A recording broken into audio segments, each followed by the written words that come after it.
చూడండి, ఇది Malacca straight, right. మూడోది సూయజ్ కెనాల్ చెప్పాను, బాబెల్ మందేబ్ చెప్పాను, స్ట్రైట్ ఆఫ్ హర్ముజ్ చెప్పాను, మలక్కా స్ట్రైట్ చెప్పాను. లాస్ట్ బట్ నాట్ లీస్ట్ ఇది కూడా చాలా కీలకం. ఓకే. ఇదేంటంటే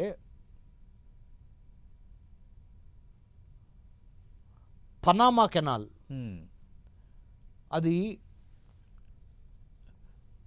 పసిఫిక్ మహాసముద్రంలో నుంచి అట్లాంటిక్ మహాసముద్రంలోకి షిప్పులు రావాలంటే పనామా కెనాల్ కనుక మూసుకుపోతే ఓకే చుట్టూ తిరిగి రావాల్సి ఉంటుంది. సో ఆ పనామా కెనాల్ ఒకటి. ఓకే. ఈ 5 మనకి పంచభూతాలు లాంటి. ప్రపంచంలో వర్తక వాణిజ్య వ్యాపార స్మూత్గా జరగాలి అంటే shipping lines, sea lines of communication, smooth flow of logistics okay on sea based, సముద్రం మీద. అవును. ప్రపంచంలో సతీష్ గారు 10 టీవీ చూస్తున్న మన ప్రేక్షకులు చెప్పాలి, 80% ట్రేడ్, ప్రపంచ ట్రేడ్లో 80% ట్రేడ్ సముద్రం మీద జరుగుద్ది. రైట్.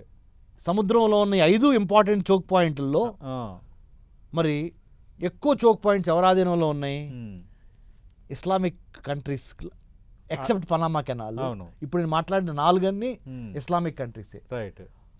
సున్నీలు గనక షియాలు గనక ఏకమైతే,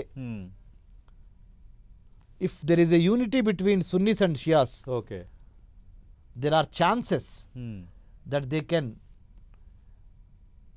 ప్రపంచ వ్యాపారాన్ని ఒక్కసారి అట్లా ఆపగలిగిన శక్తి వాళ్ళకు ఉంది. అర్థమవుతుంది. రైట్.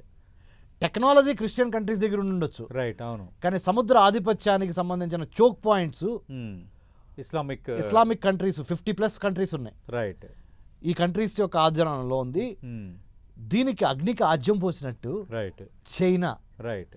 కనుక ఈ దాంట్లో ఇరాన్కి మద్దతుగా లేదా సున్నీ కంట్రీస్కి మద్దతుగా చైనా గనక తన చక్రాన్ని గనక తెలివితో తిప్పిందంటే ఓకే అమెరికా ఐసోలేట్ అయిపోద్ది. రైట్. కానీ అందరినీ కొట్టగలిగిన శక్తి ఒక ఇజ్రాయెల్కి ఉంది. ఓకే. ఎలా అనేది the power of the American Jewish lobby కానీ, రైట్, ఓల్డ్ బిబ్లికల్ వాల్యూస్ పరంగా కానీ, ఓకే, లేకపోతే వాళ్ళకున్న తెలివితేటల పరంగా కానీ, రైట్, ట్రేడు, టెక్నాలజీ, కామర్సు అన్నిట్లో ఇజ్రాయలీ /జూయిష్ పీపుల్ /జుడాయిజం